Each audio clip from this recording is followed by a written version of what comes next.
Assalomu alaykum, hurmatli ko'ruvchilar. Sharq Turkiston ovozining kundalik xabarlarini ko'rishinglarni qarshi olamiz. Oldi bilan xabarlarimizning asosiy mazmunlarini tanishtiramiz. Amerika 14 Xitoy shirkatini Uyg'ur irqiy qirg'inchiligiga chetishlik deb jazoladi. Talibanning Sharq Turkiston chegarasiga yaqinlashishi Xitoy va Rossiyani jiddiylashtirmoqda. Italiya England komandasini yengib Yevropa chempioni bo'ldi. Birlashgan Davlatlar Tashkiloti Srebrenica qirg'inchiligining 26 yilligini xotirladi. Sağlamlık haqida. Tövəndə dehqonlar xəbərlərimizdən təfsili məzmunlarda bolsun.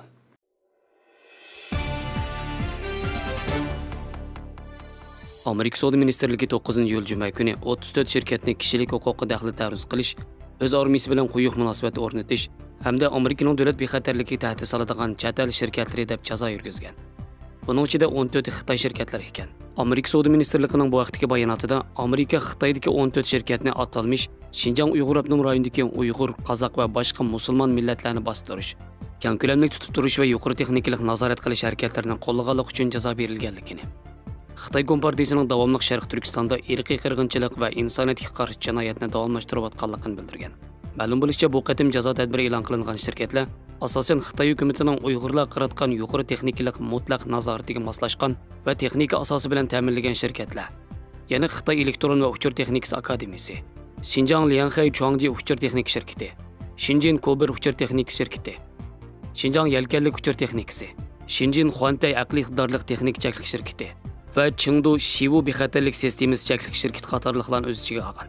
Amerika hukumatining bu qarori texi bir qancha kun avval Amerika tashqi ishlar ministri Blinken Uyg'ur vakillari bilan bevosita uchrashib, ular bilan Sharq Turkistonda davom qilayotgan irqiy qirg'inchilik va insoniyatga qarshi jinoyatlarga taqobil turishning yo'llari haqida fikrlashgandan keyin e'lon qilingan. Mazkur qaror haqida Amerika Savdo Ministerligi tomonidan e'lon qilingan bayonotda Amerika Savdo ministri Gena Raimondo so'z qilib, Amerika Savdo Ministerligi Sharq Turkistondagi kishilik huquq tafsannichiligiga imkoniyat yaratib berayotgan yoki Amerika texnikasidan foydalanib, Xitoyning armiyasini zamonaviylashtirish harakatini jonlantirishiga yordam berayotgan shirkatlarga qarata kuchli hal qilg'uch harakat qo'llanganligini, o'zlarining eksport kontrolligini davomli ishlatib, hukumat, shirkat va shaxslarning Amerikaning davlat bexatarlik manfaatiga tahdid soladigan va qimmat qarshiga mos kelmaydigan harakatlarga qarshi turishni haddiy davomlashtiradiganligini bildirgan. Ma'lum bo'lishicha, Amerika hukumati bu qatim 14 Xitoy shirkatini Uyg'urlar qilinayotgan zulmni qo'llaganlik uchun jazolagan bo'lsa, Xitoyning yana 5 shirkat va muassasasini Xitoyning lazer nuri va urushga munosabatli harbiy zamonaviylashtirish qurilishini bevosita qo'llab harakat qilganlik uchun jazolagan.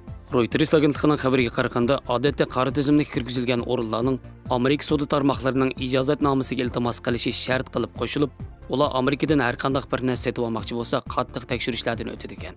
Amerika hukumati Xitoyning Uyg'urlar qaratayotgan irqiy qirg'inchiligi va insoniyatga qarshi jinoyatini ayblish, uni oyoqlashtirish hamda Xitoyning Uyg'urlarni majburiy emgak selish orqali foyda olishni to'xtatish uchun to'xtamay harakat qilmoqda. Bayden hukumati texi yaqinda Xitoydagi Xo'shin Kerimni sanoat cheklik shirkati qatorliq 5 shirkatga Uyg'urlarning majburiy emgak chetishlik bo'lganligi uchun jazo tadbir qo'ygan.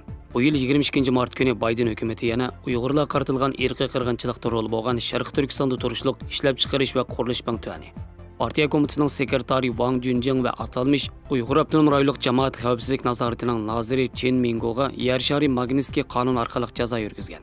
Trump hukumati o'tgan yil dekabrda atalmış Xinjiang Uyg'ur Abnum rayonlik partikomining sekretari Chin Chuango va Erkin Emirbaqini o'z ichiga olgan Xitoy Xalq qurultiyi doim komitetining 14 nafar muavin boshlig'iga jazo tadbiri e'lon qilgan. Va Xitoydagi kuzatish kameralari sun'iy aql texnikalariga munosabatlik 20 shirkat va muassasasini qora tizimga olgan.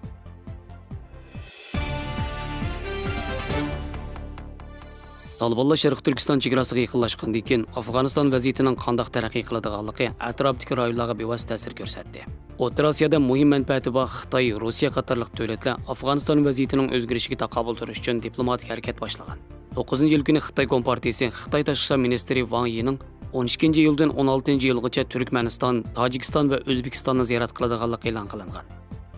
Hamda Wang Yi Shanxay hamkorlik tashkilotining tashqi ishlar ministrlari yig'ini va Shanxay hamkorlik tashkiloti Afg'oniston aloqalish guruhining yig'inida qatnashdi ekan. Qirg'iziston va Qozog'istondan boshqa O'rta Osiyodagi 5 davlat ichida Wang Yi ziyorat qilmoqchi bo'lgan bu O'rta Osiyodagi 3 davlatning hammasi Afg'oniston bilan chegaradosh.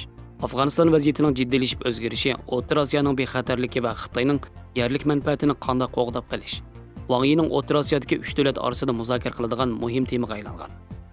Xitoy Kompartiyasi Wang Yining diplomatiya ziyoratini e'lon qilgan kuni Afg'oniston Taliban vakillar o'miki Moskvada o'tkazilgan muxbirlarni kutib olish yig'inida Talibanlarning Afg'onistonning 85%ni kontrol qilganligini e'lon qilgan. Wang Yi ziyorat qilgan O'rta Osiyodagi 3 davlat ichida Tojikiston bilan Afg'onistonning chegarasi eng uzun bo'lib, 1300 kilometrdan oshadi ekan. Tojikiston Afg'oniston chegarasini yaqinda tekshirib chorlab chiqqan Rossiya generali va Mustaqil Davlatlar Birlashmasi kollektiv bexatarlik mudofaa shartnomasi tashkilotining boshlig'i Sidorov Rossiya taratqularga Tojikiston Afg'oniston chegarasining hozir butunlay Talibanlarning kontrolida ekanligini bildirgan. Tojikiston Mustaqil Davlatlar o'rtaq gavdasi kollektiv bexatarlik mudofaa shartnomasi tashkilotining a'zosi bo'lib, Rossiyaning hozir Tojikistonga joylashgan 201 piyoda askarlar diviziyasi o'rnashtirilgan. Tojikiston amaldorlari Rossiya boshchiligidagi kollektiv bexatarlik mudofaa shartnomasi tashkilotidan chegara vaziyatini bartaraf qilishga yordam berishni talab qilgan. Tojikiston bir vaqtda 20 ming zapas askarni safarbar qilishga boshlagan. Talibanlar hujum qilganda mingdan ortiq Afg'oniston hukumat askari Tojikiston zaminiga qochib panoh talab qilgan. Tojikiston Afg'onistonning Sharq Turkistonga tutishadigan Vaxan koridori bilan chegardosh bo'lib, Taliban qurolli qismlari Sharq Turkiston chegarasiga yaqinlashgandan keyin Xitoy Kompartiyasining qanday harakat qiladiganligi va qanday inkos qaytaradiganligi Wang Yining O'rta Osiyodagi 3 davlatga qilgan safarining muhim nuqtasi bo'lib qolgan. Bir qancha yil ilgari Xitoy, Tojikiston, Afg'oniston va Pokiston 4 davlat birlikda bexatarlik mexanizmi o'rnatgan bo'lib, yaqin yillardan buyon Xitoyning Tojikiston bilan bo'lgan bexatarlik hamkorligi intayin quyuq bo'lgan. Shundaqla Xitoy Tojikiston armiyasiga chegara qo'g'dug'ichilarni tarbiyalash, kazarma va harbiy ishxona binosi berish, Tojikiston bilan Afg'oniston chegarasida bir qancha qorovulxona selish qatorliq turli yordamlarni qilgan. O'rta Osiyodagi nurg'un taratqular Tojikiston doiralarining sukut qilishi va hamkorlashishi bilan Xitoy harbiy va soqchi xodimlarining bir qancha yil ilgari Vaxan koridorining Adaxshan rayoniga o'rnashganligi va chorlashni boshlaganligini xabar qilgan. O'rta Osiyo davlatlari ichida Xitoy bilan Tojikistonning bexatarlik sohasida eng yaqin hamkorligi bor bo'lib, Xitoyning ko'p siyosiy va iqtisodiy manfaati bor. Xitoy Tojikistonning yuqori besimli elektr liniyasi, tosh yo'l, prezident va parlament ishxona binolarini qurishiga yordam berdi va Tojikistonning yerlik har xil mineral moddalarni qazib chiqishiga yordam qilgan. Shunda qilib Tojikiston Xitoyning qarz to'ziqiga eng cho'nqur tushib ketgan va Xitoyga eng ko'p qarz bo'lgan O'rta Osiyo davlati hisoblandi.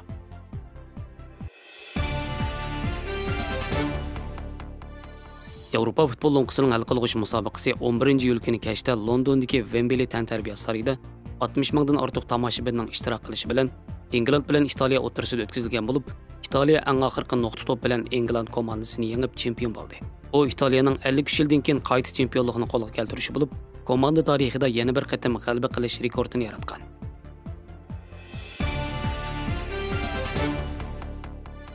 Bu yil 11-iyul kuni Serebrenitsa qirg'inchiligining 25 yilligi.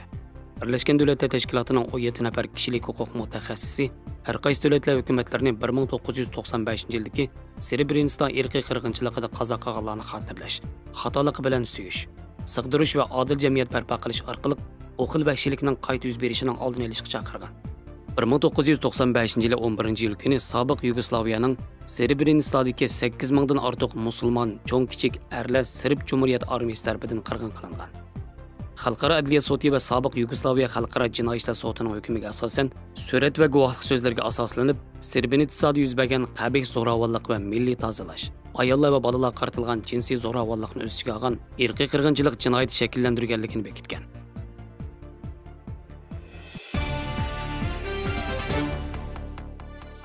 Ko'pchilikka ma'lum, limon oziqlik qimmati mo'l meva. Garchi uning ta'mi chuchumal bo'lsa-mu, lekin u nihoyat yaxshi o'sim tuzash va o'rg'iltish unimiga ega. Limonning tarkibida mo'l bo'lgan limon kislotasi, vitamin C, kalsiy, magniy, fosfor qatorliq oziqlik moddalar bo'lib, uni suvga chilab ichsa nihoyat yaxshi saqliqni saqlash unimiga erishgan bo'ladi. Lekin hozirgi kishilar limon suvi damlab ichishda nihoyat osonlik xatolik sodir qilib, limon suyining unimining yaxshi bo'lmasligini keltirib chiqaradi. Birinchi, limonni qaynoq suvda damlash.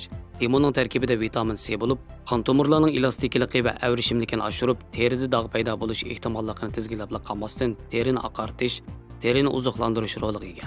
Lekin nurg'un kishilar limon suyini damlaganda nihoyat osonlar bu bir xatolikni o'tkazadi. U bo'lsa qaynoq suv bilan damlash. Bu xil usulni qo'llanishga bo'lmaydi. Yuqori temperaturli suv bilan damlaganda osonlar vitamin C ning oziqlik tarkiblarining eqib ketishini keltirib chiqaradi. Shuning bilan buning ichidagi oziqlik qimmati buzg'unchilik uchraydi. Ko'pchilik 60 gradus atrofida ilmon qaynoq suv bilan limon suvi damlasa, limonning kislotaligiga kafolat qilgan bo'ladi.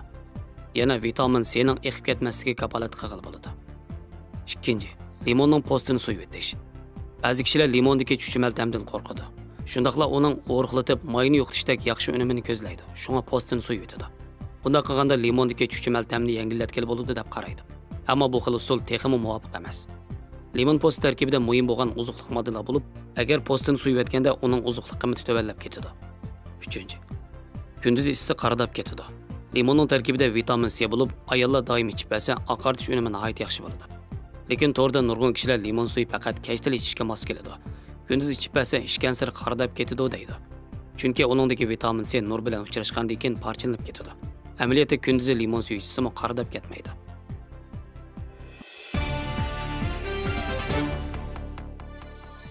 Xabarlarimizni ko'rganingizga rahmat. Ko'rishguncha omon bo'linglar. Xayr, xo'sh, Allohga omonat.